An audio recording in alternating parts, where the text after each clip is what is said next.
As usual, we will start by an overview of the global economy, followed by the domestic economy. Then we will touch upon the external sector, and which includes international trade dynamics. We look into our monetary sector, then our outlook for inflation.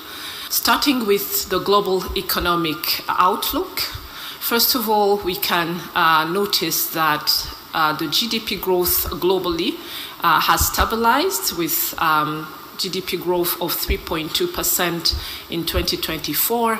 And the projections that we have, which are from the IMF, have a projection of 3.3%. And this is largely driven by a moderate growth in advanced economy of about 1.7% in 2024, and in 2025, reflecting stronger growth for the US, that growth will reach 1.9%.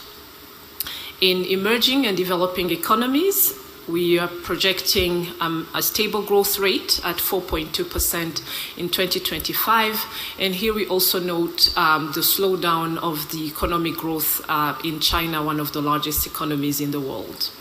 But when we look at our region, Sub-Saharan Africa, the economic growth is slightly set to increase at 4.2%, and this reflects continuous growth that we've seen since 2023, where we had a growth of 0.4% from 2023 to 2024, and last year the growth in Sub-Saharan Africa was estimated to reach 3.8%.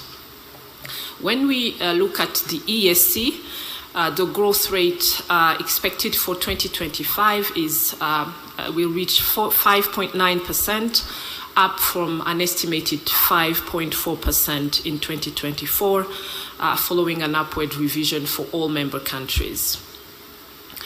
As we continue to navigate an uncertain global context, we can at least see that commodity prices are declining overall. In 2024, the global energy index declined by 2.7%, and we expect a larger decline in 2025 at about 6.3%. And this is driven mainly by falling prices of crude oil, with a surplus of production in the OPEC countries, but also slower demand globally.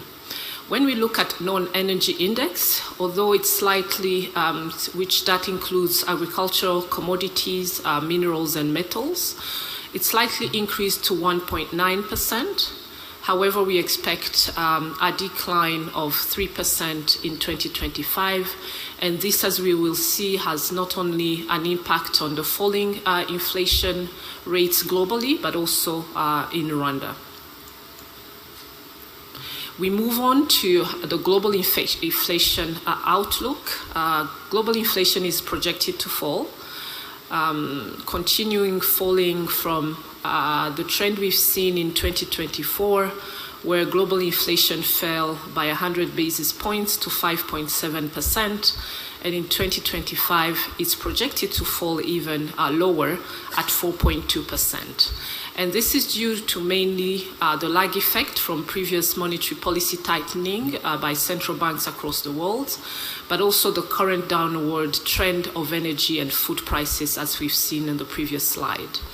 In our region, although inflation is still at double-digit level, in Sub-Saharan Africa last year, the inflation reached on annual average 18%, but we can also notice a downward trend for 2025, where we expect inflation in Sub-Saharan Africa to fall by 6%, almost 6%, and reach 12.3%.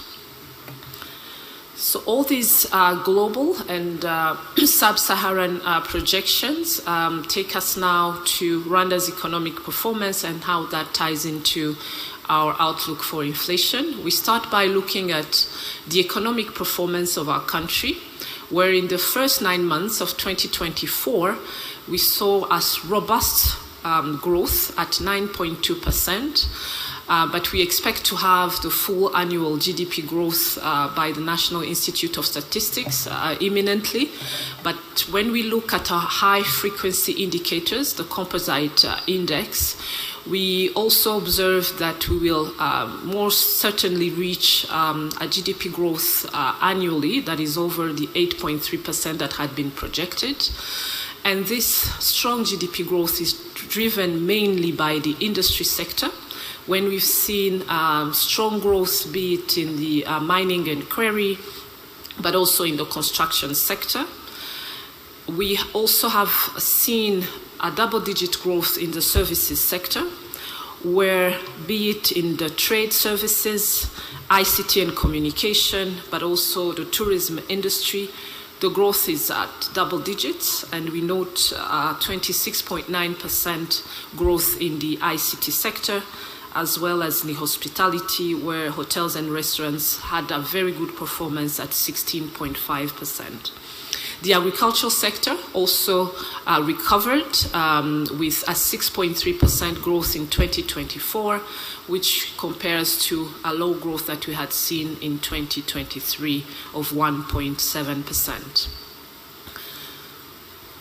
Now, looking at the external sector performance, we can already see that in the exports, there's good momentum, where in 2024, our exports increased by 6.9%, and this is really a significant increase when we compare to the growth that had been moderate in 2023. And this is primarily driven by the increase in prices of our traditional exports, being the minerals, the 3 Ts, but also coffee and tea, as well as sustained regional demand for not only our manufactured products, but also re-exports. At the same time, we saw imports increasing, but at a lower rate than 2023. And this 5.8% growth in imports was largely due to higher demand for capital goods. This includes IT equipment, but also hybrid cars, as well as raw materials and intermediate goods. The trade deficit, therefore, increased, but at a lower pace than 2023 at 5.2%. And we've seen our rate depreciation also increased by 9.4%, but that is half of the increase we had seen when we had record rate exchange rate depreciation in 2023. And from that, we now have a larger buffer, where our foreign exchange reserves have reached 5.4 months of imports at end 2024.